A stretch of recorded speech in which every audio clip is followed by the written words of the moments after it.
me Z and T, cause I'm the best in the game. I got the fame, the style that isn't lame.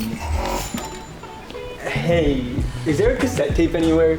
I sure do. This cassette is the best, I can attest. Best cassette in the east to the west. Yeah, I ain't a rapper. This cassette's dapper. I'm no capper. Okay, do you mind if I take that off your hands? Yeah, sure. Alright, thank you. No problem, bro.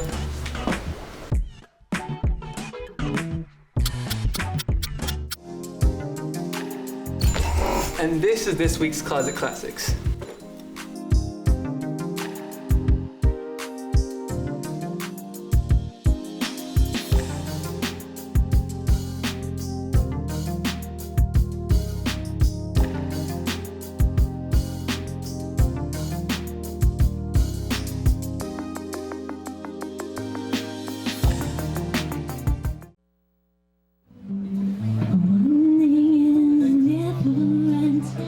There's one thing I know. The love I have for you is the one thing that shows.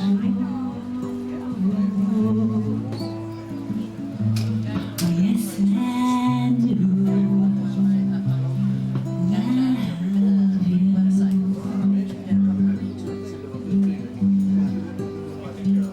Burlington class of '66, Burlington High School. 65. 65. All right, I was trying to give you a year.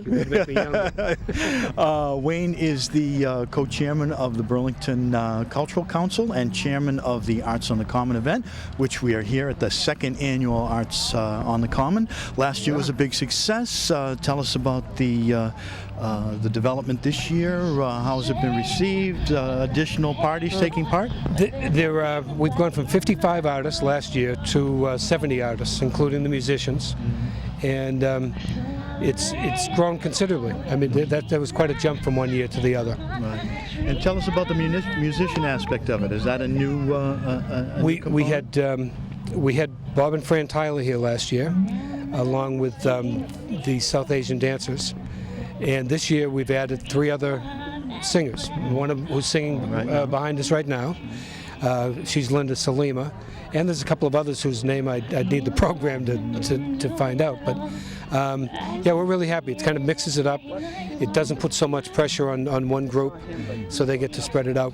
Yeah. Now you learned some lessons from last year. Basically, you carried the load a tad by yourself. I understand you've learned to delegate a little bit. I learned to delegate. Yep. And I've gotten great cooperation from the other members of the Cultural Council and from the artists themselves. We had a number of co-planning sessions where we had the Cultural Council and the participants, and they came up with great ideas together. And we're actually thinking of kind of extending it, so that all of the artists that are involved would also be in communication with each other, as kind of a posse, huh? Kind of a posse, kind of a club, because so many of these people have the same concerns. You know, where do you get your matting done? Where do you buy your paints? You know, and to have that opportunity to swap ideas, we've got a mailing list of people who have similar interests, and will be able to really, I think, help each other. Okay, now for those of the listening audience who might want to participate next year, how would they get in touch with the council? How would they get a ticket? The best way is we have our own Cultural Council website, which is more recently been updated. It's the www.burlingtonculturalcouncil.org, and we've been getting a lot of people who visit the site, and a lot of them found out about Arts on the Common because of that. And we're going to try and do better at marketing next year also, so that more people will know. Right. Now tell us about your own artistic endeavors. You've been a photographer for many years. What's your particular discipline or your interest in that field? Well, I taught art for 10 years. I had actually started out as a painting and graphics major when I was in college. And when I went to grad school, I wound up getting very interested in photography, which led me to teaching photography for the last 25 years until I retired. Only 25? Only 25, yeah.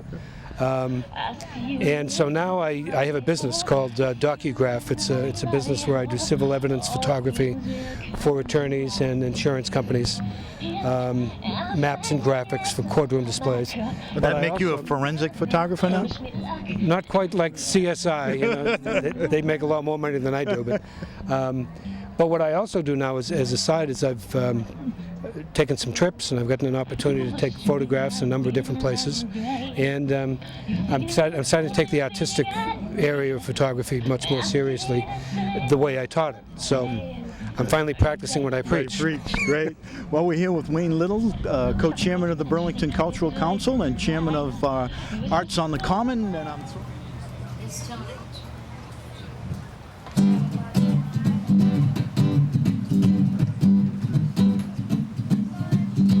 Life is full of so much pain. I try so hard, you still complain. I do exactly what you want, but it's still never good enough. No matter what I do, no matter how I try, oh, you still hurt me, oh, you still make me cry. It's alright, it's alright, it's alright. Oh, escape kills it all.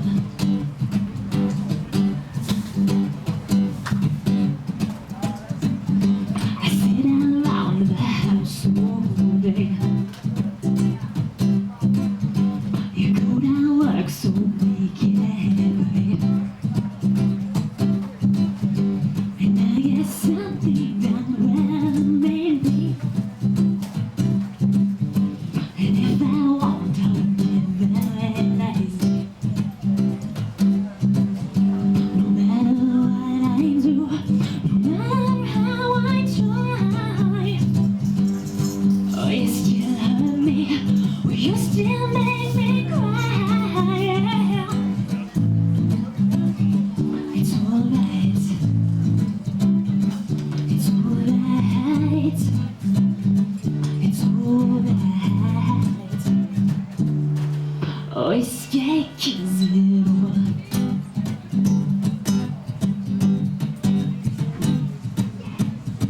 You can't hurt me now, you can't stop it now.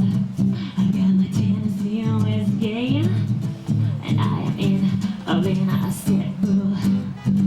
You can't hurt me now, you can't stop it now. I've got my Tennessee whiskey, and I am in a Vienna circle. You can't hurt me now, you can't stop me now. I've got my Tennessee whiskey, and I'm feeling alright now, baby. You can't hurt me now, you can't stop me now. I've got my Tennessee whiskey, and I'm on my way up and out. Oh yeah, yeah. Tennessee whiskey, Tennessee whiskey, Tennessee whiskey, Tennessee whiskey, Tennessee whiskey, Tennessee whiskey. It's alright.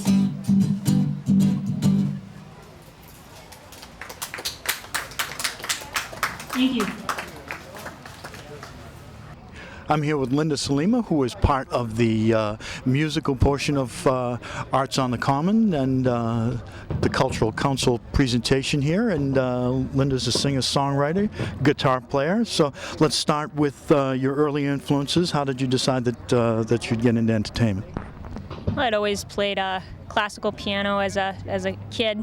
My father was a music teacher, so came from a household of music, picked up a guitar probably around age 13 or 14. Haven't put it down since. Okay, well, tell me the leap from the fingerboard of the piano, which is easily recognizable, to the fingerboard of the guitar, where you have no idea where repeating notes are likely to be. Yeah. Well, it was, my father being a music teacher, was borrowing a guitar at some point. We had it in the house, and it quickly became my guitar. So that's kind of how it all started. Okay, and you played nylon today and as an accompanying instrument. What are your choices of guitars? Right now I'm using an Alvarez nylon cutaway, which is a nice guitar. Sometimes I'll also play electric guitar when I do some more rock type songs, and I have a couple Washburns that those are my babies. So. And that's a hard body, a solid body? I have one hard body and I have one semi-hollow. So. Now, what's the plans for the future? Have you got any recordings out at this point? Are you working on a CD? What's going on there? Well, right now, I usually do play with a bassist guitar player. We actually just went in the studio and we're in the midst of editing up some demos, which I think everybody will be excited to hear. We'll get them up on the internet. Should be up probably within a month or two. Great. And any gigs around the area that people can go and see you at?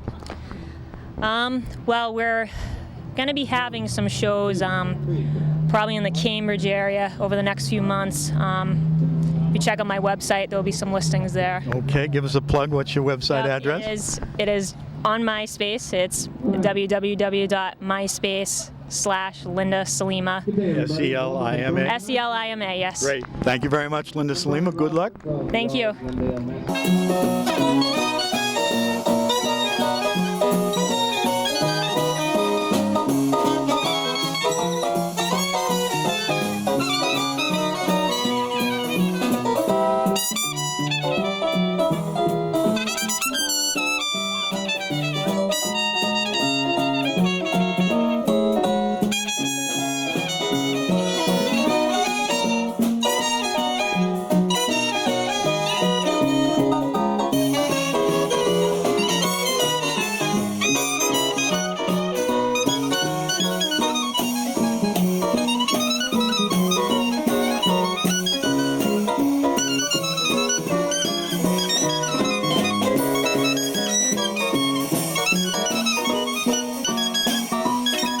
Pinhole photography, everything done without a lens. All of it? There's a few digital pictures around, but all of these on display here are pinhole. Okay, explain to those of us who are pinheads, what exactly is pinhole photography? Pinhole has no lens involved. It is simply a very small aperture through an opaque piece of material through which light will shine and focus on film. And everything will be in focus.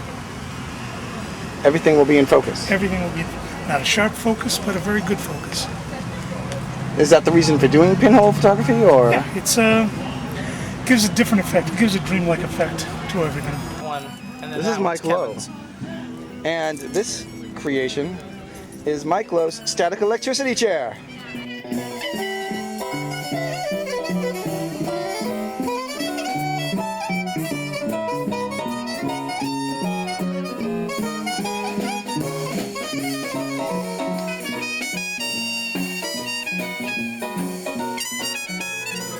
It's so hard to explain everything that I'm feeling. Face to face, I just seem to go dry.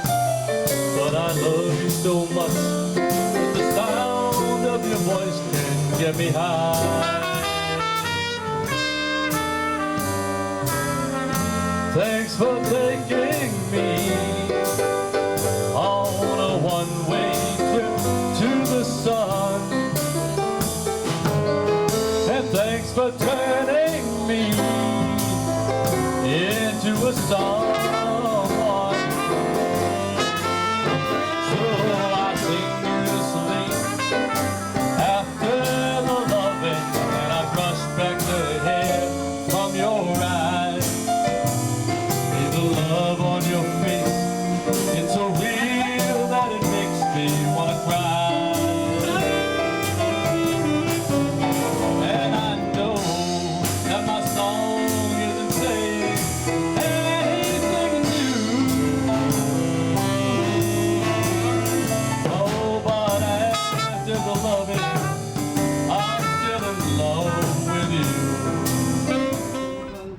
I'm here with Richie Sarno, who is the Master of Ceremonies here today at Arts on the Common, and he's also the cultural guru at BCAT, host of Turntable, and also the producer of a number of other music-oriented specials. First of all, tell us about your involvement here. How did this come about, and have you been involved in recruiting some of the talent? Yes, most of the talent today I've helped recruit. I became a member of the Cultural Council a year ago. This is my second year. Just something I saw listed one day. Knew I wanted to get involved in some sort of organization in Burlington, but had no desire to run for political office. So Virginia Mooney, you're safe. You don't have to. You don't have to worry about me. I have no aspirations whatsoever. In being an artist myself, I majored in graphic design. It seemed natural to do the Cultural Arts Council, and great group of people. Last year, actually, I was not at this event. I was in Disney World having the most boring time, and but this year, when we needed to divide up the different things to do to help out, I volunteered to do the entertainment because of my connections with different singers and performers. I love music and all, and networking is so very important, and that's how everything began. I went to my friend Anthony's art exhibit, and I was introduced to Cindy Viveros, a singer. Cindy hooked me up with Alfred. Alfred hooked me up with Linda Salima, who was just performing. And from there, it grows. You get the network of these wonderful performers. And they were all kind enough when I asked them about being here on the Common today. They said, we'd love to. Right. Now, how about Turntable? We have a little feedback issue here. Yeah, a little bit. Yeah. I'll let him take care of it. Yeah, tell us about Turntable. Well, Turntable, what's coming up? What's coming up actually is one of the performers here today, Alfred Nesser, is going to be an upcoming guest, as well as Cindy. I am also planning a celebration for rhythm and blues singer Little Joe Cook. Right. For those for BCAT who saw my award-winning documentary Soul Cook and Peanut Man on Little Joe Cook's life, this is the 50th anniversary of his song Peanuts. Yeah. And so we're going to celebrate that, and the First Lady of Blues in Boston, Shirley Lewis, is going to be a guest as well, so that ought to be an exciting show. And I've been working for over a year now on a documentary on the life and music of songwriter Alan Bernstein. His name may not be recognizable to most people, but he wrote After the Lovin' for Engelbert Humperdinck, and This Girl Is a Woman now for Gary Puckett. You actually had you've interviewed Engelbert, haven't you? Engelbert and Gary Puckett were both gracious enough to lend their commentary about Alan for this program, so that's exciting when you get big performers like them that want to help out. Great. And I find that if you ask, most of the time you'll get. Yeah, exactly. Well, I'm with Richie Sarno, who happened to get involved by seeing a little piece of paper and coming down and volunteering, as you can do at BCAT if you have any interest in these types of things. Thank you very much, Richie. Well, thank you, Phil. Hi, Corey. How's it going, Justin? Here's a shout out, Justin Sarno.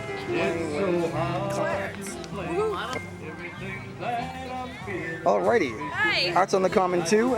Any comments about your stand and what's going on here? Well, we sell clothes to fit the Webkins. Different things like hooded sweatshirts and t-shirts that are personalized and hand-painted. We also sell reversible outfits that are two-sided with two outfits in one that fit these guys right here. They're really popular with the kids now. What are Webkins? What are Webkins? They are stuffed animals for kids, young kids, to go on the computer, and they actually register them on the computer and create a name, and they can play with it, they can take care of it, and they can do all sorts of things. They can make play dates with other people, their friends that have Webkins also.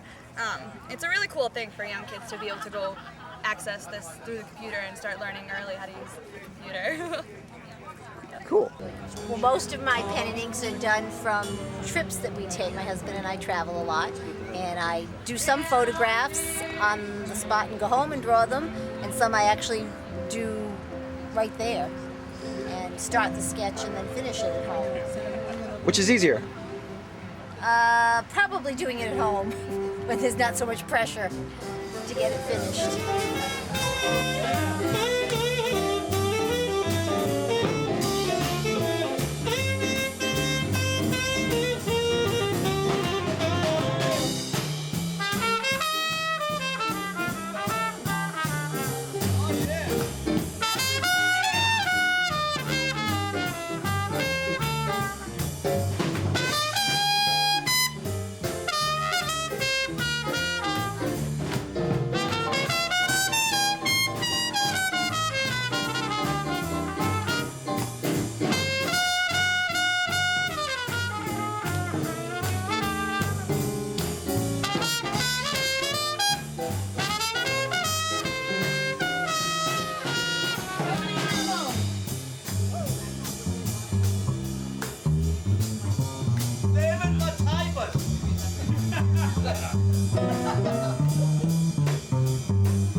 I'm surprised these hats didn't just go take off by themselves. You know? Oh, with all the wind?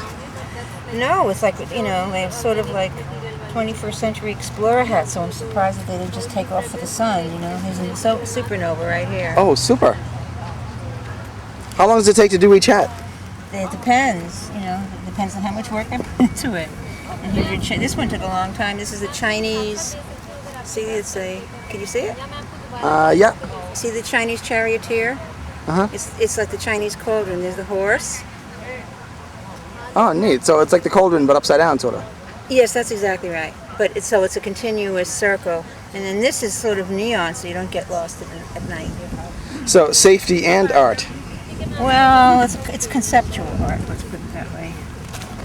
You know, especially after that post 9/11 art. Yeah. So is your favorite one the one you're wearing?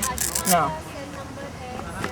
This is you know, people like it, but I actually wasn't intending to sell this. I use this, it's called en plein air. They all have names and funny sayings with them, you know. Mm-hmm. But this is en plein air. It's sort of like the art, you know, it's you know, when you're out being an artist, you know, they're waterproof. They block the sun, and they're washable, and so they keep you cool too. Oh, nice. Yeah.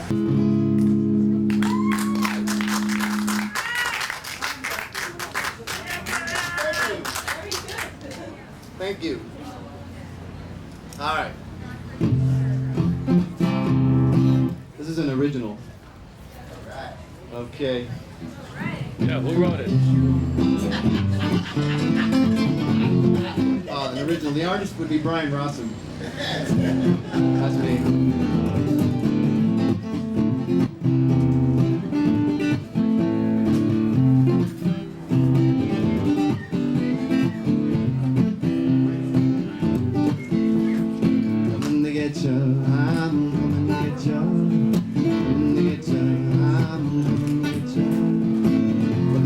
Yelling as we play in the sand. You are their mother, I am your man. Do I see you smiling? Are you laughing at me? While you pull your feet in the shade of the old gum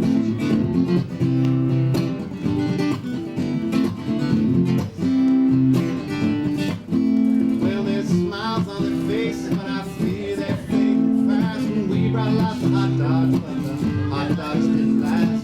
That last tumbled stung a teary out of sand. Pretty diapers was not exactly what I planned. You're like my favorite swing, whose chain pinches my hand.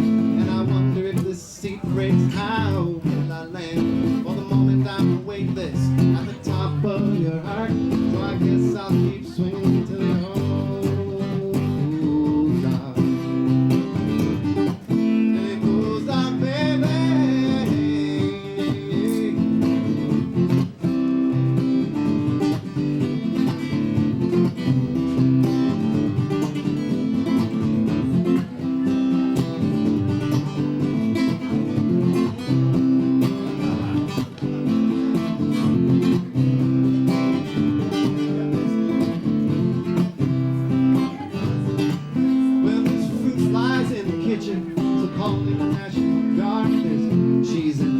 But it's cracked and it's hard.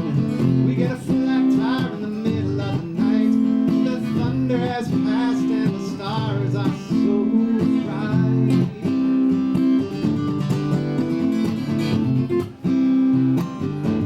And now the kids are sleeping so fine. We ain't talking, it can be kind of creepy to finally get what you want and turn off the TV. Then you read my mind, maybe you take my hand.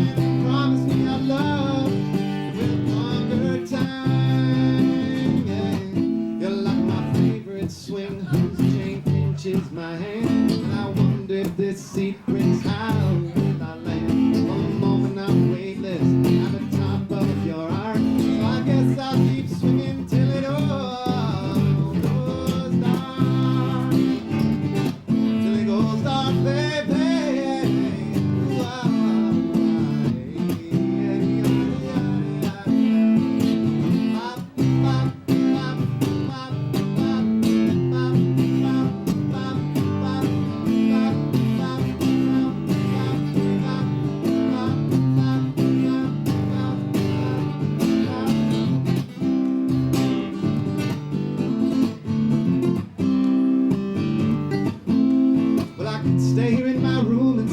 love songs to the wall, or I could watch the leaves turn yellow and eulogize them as they fall. Or I could take a crosstown train and show up at your door, watch the cavalcade of kids turn cartwheels across the floor. You're like my favorite swing, whose chain pinches my hand, and I wonder if this seat breaks, how will I land? For the moment I'm weightless at the top of your heart, so I guess I'll keep swinging till it all starts.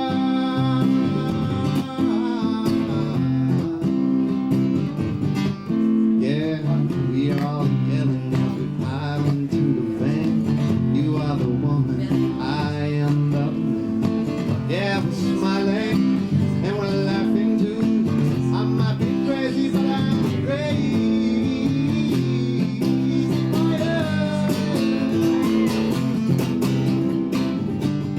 Crazy for you, baby. You're like my favorite swing, whose chain pinches my hand, and I wonder if this seat breaks, how will I land? For a moment I'm weightless at the top of your arc, so I promise I'll keep swinging till it all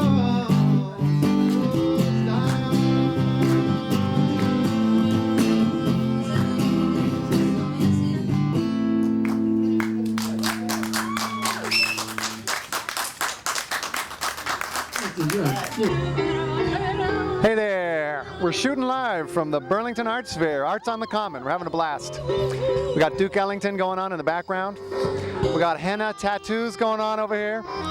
We got a young man painting live. What's going on? We got arts are bursting out all over the place over here, and it's great to be a part of it. So be sure to check out the film about this fair, and be sure to come next year. Burlington Arts on the Common.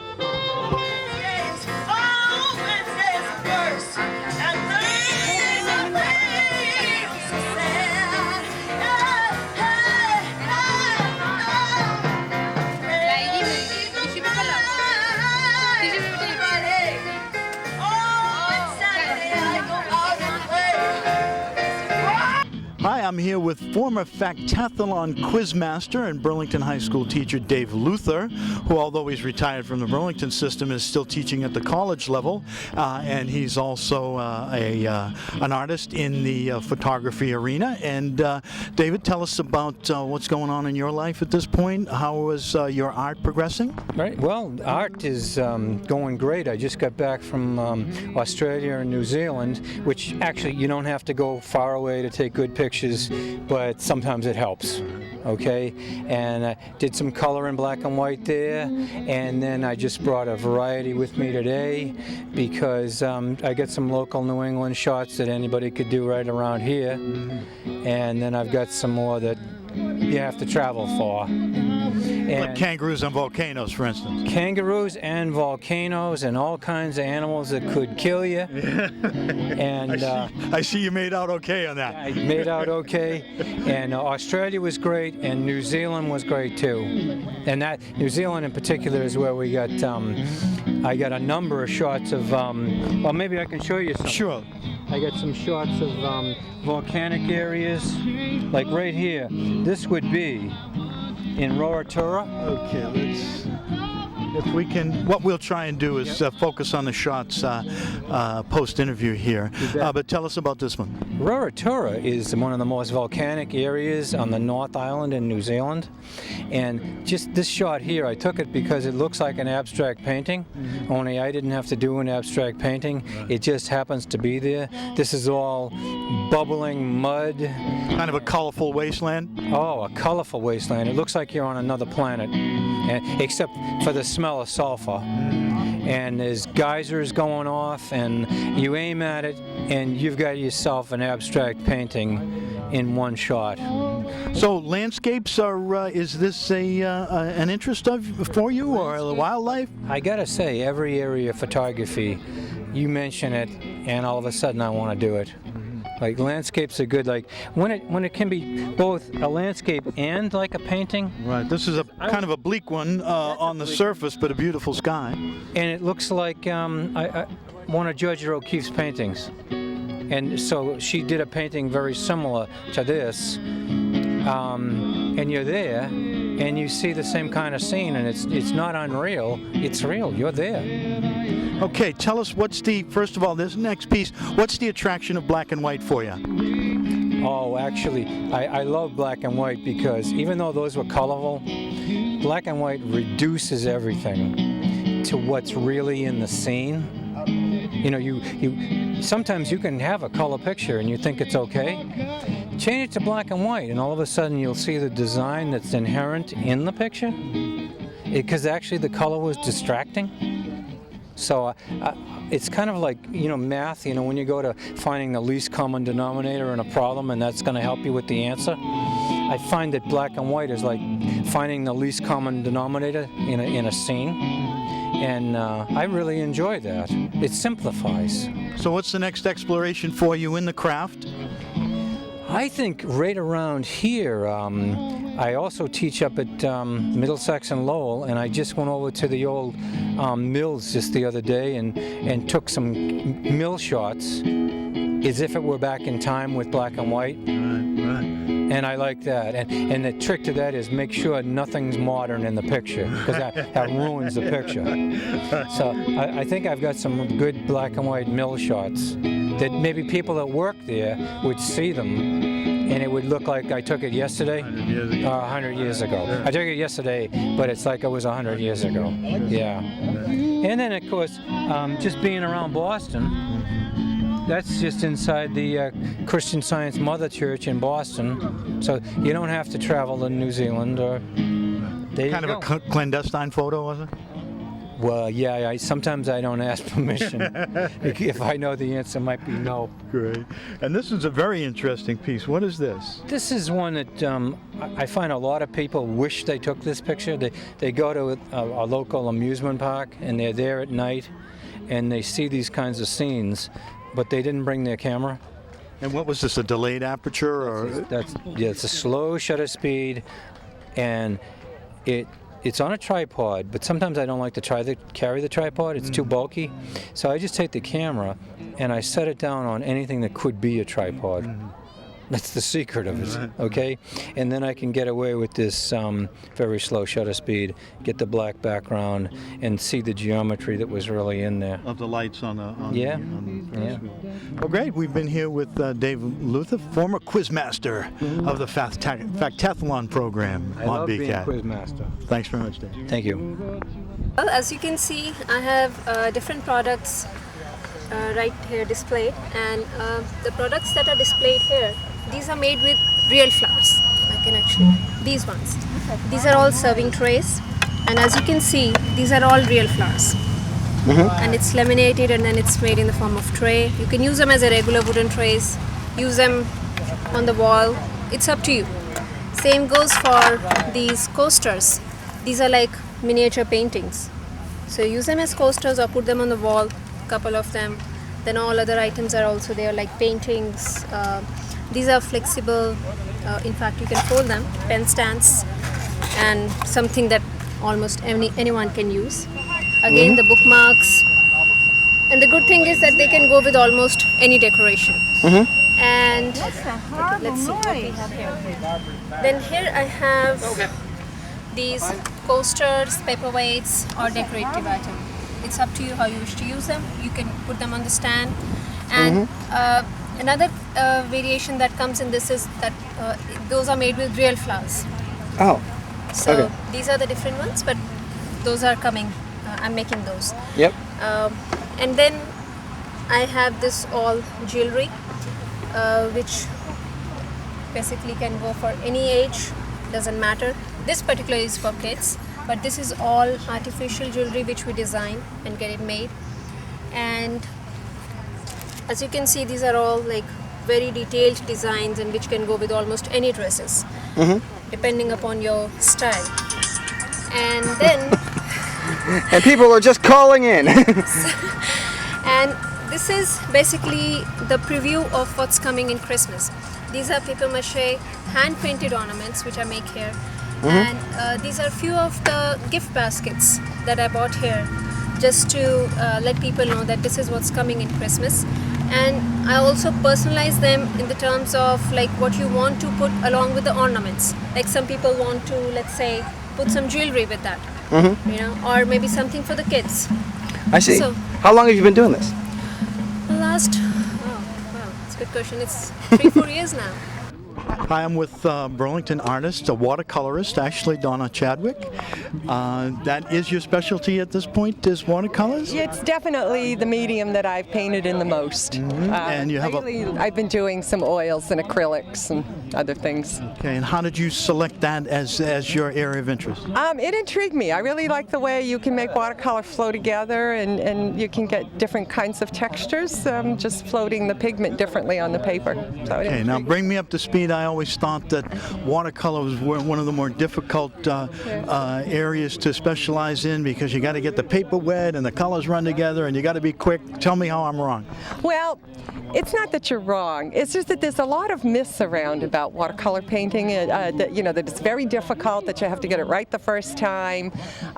You can paint on wet paper, you can paint on dry paper. And the thing that hinders most people is they're afraid of it because I think they've heard so much about it being difficult. But you just push the pigments around as much as you want. You can go into areas over and over again. You can push it from cool to warm to cool, back to warm, back and forth all you want and never get mud, which is a term that a lot of watercolorists use. Right, when you get too many colors all together? Yeah, when you start neutralizing your colors too much. And all you need to do really is just keep pushing it and you get it back to not exactly the hue that you started off with, but you can get, you know, a really good strong blue even after going into it with reds and greens and everything. You just have to keep pushing the pigment on it. Now, when did your interest develop in art in general and in this medium in particular? Yeah, I always have been interested in art and drew as a kid. I was always sketching and drawing when I was younger, and then I had to put it aside for quite a while until life's... Right. Life has a habit of getting away in plans, right? Now, you've got a lot of pieces that are local in nature. You have the gazebo and a variety of different watercolor pieces. Yeah, I did a whole series around Burlington. Well, just around this area here in the Commons. I did the gazebo, I did the police station, I did town hall, I did the fire station, and the historical museum over there. I've done the Old West School, I did St. Malachi's Church. Grandview, I did Grandview, yes, I did it two different ways. I did it in summer, and then I did a winter scene, also, a different angle. I've done the Francis Wyman House. Now, how can your pieces be viewed? You have a website, and you have prints. Are they available? I have prints. Yeah, I have prints here with me today, and that's actually now pretty much how I sell. Most of the originals have been sold, so it's just prints that are left. And I sell them different sizes. I sell 8 by 10 and a 16 by 20. Now, have you got a Burlington watercolor series in greeting cards and holiday cards and things of that sort? I used to sell the greeting cards down at the drugstore in the center of town, which is no longer there. And they're really, right now, the Historical Commission sells them over at the museum. So if anybody wants greeting cards, they go over to the Historical Museum. All with a Burlington theme. All with the Burlington theme, exactly. Great. Yeah. Thank you very much, Donna Chadwick.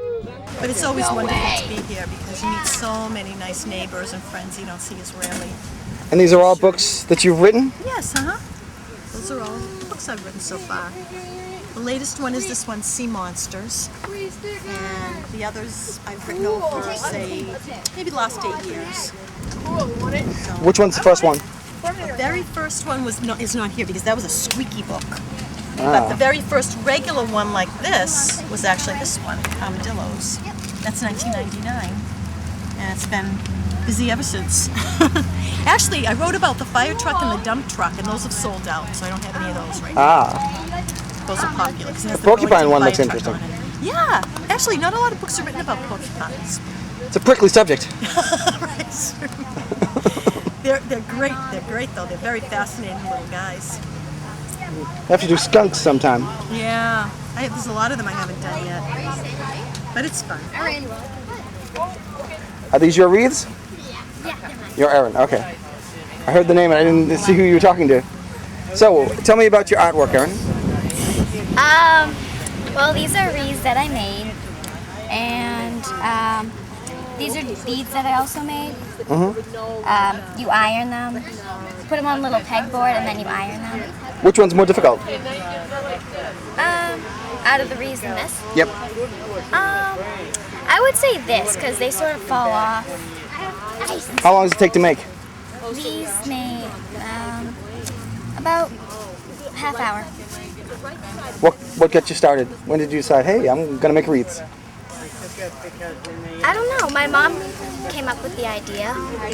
And you just ran with it? Yep. Yeah. What's your favorite one of the bead ones?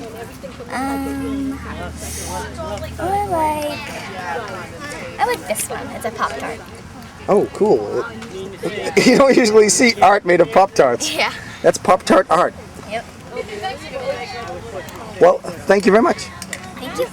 Africa travelogue producer, BCAT movie critic, and now a budding artist in acrylic and oil, I believe. Is that correct, I Nate? haven't done oils yet, but I'm going to because I love the richness of oil. So I will eventually get that, but I love acrylics because they're nice and forgiving, and they do nicely. As you see, I love color, so that's really what I'm Okay, into. so you're taking this retirement gig pretty seriously, I see. It's difficult. Difficult. I'm telling you, Phil. It's somebody's got to do it, though. Somebody Vinny. has to do it, and I decided it's going to be me. Exactly. All right, now tell us about your evolution as an artist here. Last year we interviewed you. You were focusing on the masters. This year I see some beautiful colors, some geishas, some portraiture. We actually have human beings in the field now. Tell us about that. That's a good observation because actually I have started to draw a lot of people, faces. I'm getting a little braver with faces, and I like it. It's and I love the subject matter, and so it's good for me to do that. And Since when are beautiful women a bad subject matter? No, they're not. They're not. I mean, I never thought so, and I think so less now. But anyway, yeah, and I'm painting at the Museum of Fine Arts, doing some copying down there, and then I've started doing live models at Rockport and Art Association, and it's all a lot of fun, and I'm, maybe growing a little bit in that. Hope not physically, but no. But it is a great deal of fun to do, and I've loved this new venue. I mean, traveling is great. We do travel a lot, but and I presume you've done lovely wife. Motif number 1. I presume you've already got that one done. You know what? I've never painted that. I have. That's an interesting comment because when I go up to Rockport, I think I will do that because everybody does it. Come on. But I should do that. As a matter of fact, that might be a good thing to relax on because it's a landscape thing which I'm actually quite good at. So that might be fun. I think I'll do that. I'll take your advice. Let's shift gears. Let's shift gears and talk about that whole African sojourn. Okay. Exciting. I mean, what was your impressions? Incredibly exciting. The thing is, it's something I would recommend to anybody because Egypt was great because I had always wanted to go to Egypt, but my wife was a little nervous about Egypt, but we had been to Africa, and when I found a trip with Egypt and Africa, she said, okay. Well, anyway, she loved it. I loved it. It was a beautiful, and to go to Africa in particular, to see the animals in their natural habitat by the thousands, is just so exciting. You have no idea. It's not like going to a zoo. Yeah. Well, congratulations too on the whole BCAT production aspect of it, because I think it indicates really the growth, not only individually of your own growth as a producer, but the growth of the medium that a little town in Massachusetts can produce that type of a travelogue to that degree of quality. In it as well, and it is great. I mean, BCAT is a wonderful place, and people like Trish Hicks, who helps me out tremendously. She's wonderful, and I'm going to the next thing I do when I get back from this big trip we're taking is to take the course in Final Cut, because Trish was very active in helping me with the Africa and Final Edit. And Final Edit, but she said, why don't you take the course and be able to do it yourself? And we have so many trips, wonderful trips we've taken, and I may do that. So that'll be great. Here with Vince Farino, world traveler, artist, movie critic, and retiree. Happy retiree. Professional retiree. Professional retiree, and I recommend that too. Thanks, Vinny. To everyone as well. Thanks, Phil. Nice to see you. Good to see you. Hello. Can you turn it off for me? Alrighty. Turn it off and then close it. So, And put the pen back. what do we have here? We have some weaving, some inspirational garden rocks, box top banks. You can design them yourself with the stickers. A jewelry box with free earring holders. You stick the earrings in the pillow. Oh, interesting. I don't think I've seen those before. That's a good idea. Thank you. I thought it was paradise in a box. I was like, and this is heaven. Look, it's right in here. This is Be Cool. Hope you're school. Cool. Box top stuff. So, how long does it take to do one of these? 5 to 10 minutes, depending on which one it is and how big you're making it. What's the biggest one you've ever made? Probably this smiley face. It used up the most embroidery floss, and it took me like 10 or 15 minutes to reach it. And what gave you guys the idea to work with this stuff? We made a jewelry box for my friend who moved away, so I just decided to make some other ones. And the garden rocks, our mother has some. Yeah, it was in her garden, Yeah, so in we her decided to write stuff on these I was not sure what to make for the crafts on the common, so I was looking in the craft room that we have in my house, and I found this material, and I decided to weave. So it all just sort of came together as you were like, oh, I need to do something. Oh, there's something. Yep. Cool. Listen, those rocks are good for holding down the things that blow away. Oh yeah. Got 3 left. Okay, boy, it's nice to Well, thank you very much, ladies. Thank you. You're welcome. Toodles. See ya.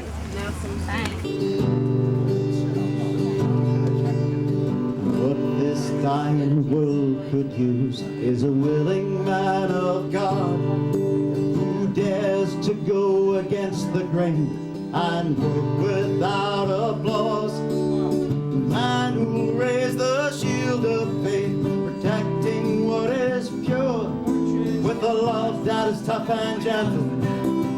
A man whose word is true. God doesn't need an orator who knows just what to say. He doesn't need an authority to reason him away. He doesn't need an army to guarantee a win. He just needs a few good men. Men full of compassion, laugh and love and cry. Men who'll face eternity, unafraid to die. Men who'll fight for freedom, honor once again. He just needs a few good men.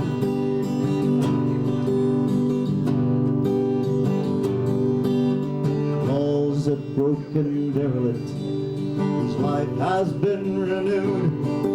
He calls the one who has the strength to stand up for the truth. His listening lines are open, wants you to come in.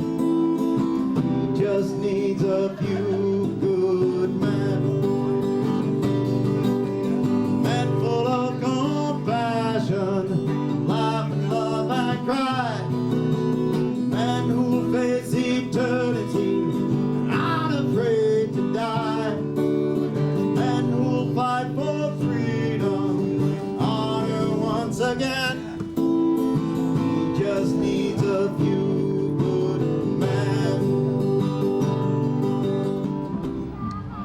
I'm here with Shauna Lever, who was in the Arts on the Common last year. We had an opportunity to interview with her, and I want to bring you up to date on what's happening in her art life. Shauna specializes in anime art, which why don't you start by refreshing us, what exactly is anime?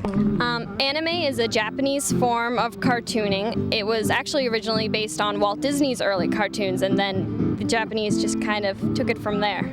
Okay, and last year you had a volume out. Tell us about that. What happened there? How are sales? And how did you progress from there?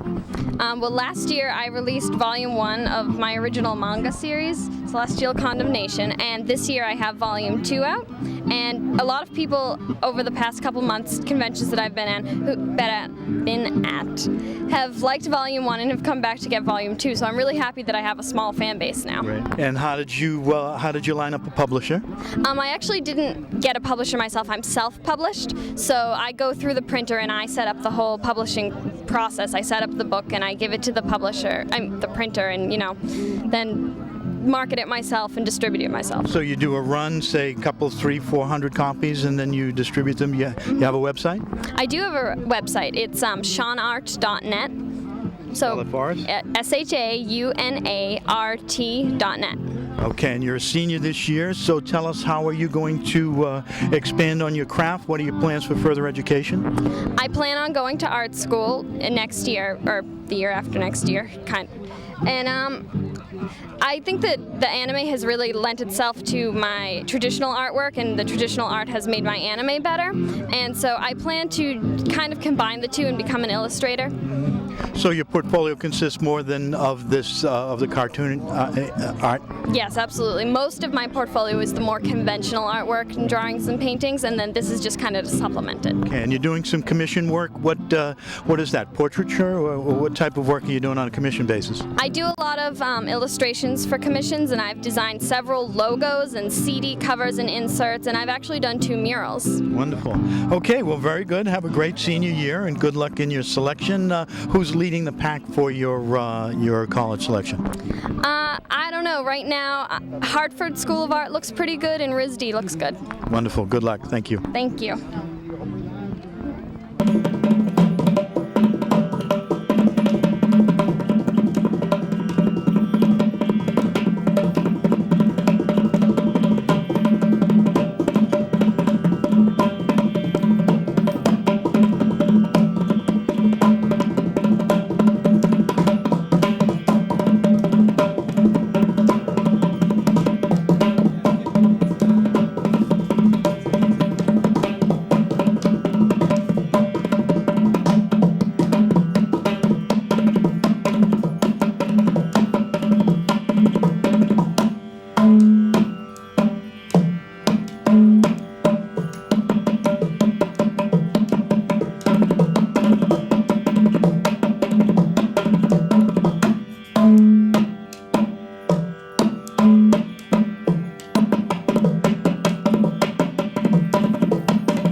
Well, that brings to a conclusion this edition of Arts on the Common for BCAT. the second annual wildly successful Arts on the Common, brought to you by the Burlington Cultural Council. It's something that if you haven't been to, next year you want to take part in or visit. There's a lot of good buys here, a lot of arts and crafts, good entertainment, and some very good selections in a variety of different disciplines in the art world. And for BCAT in general, I'm Phil Gallagher. Thank you. Have a good day.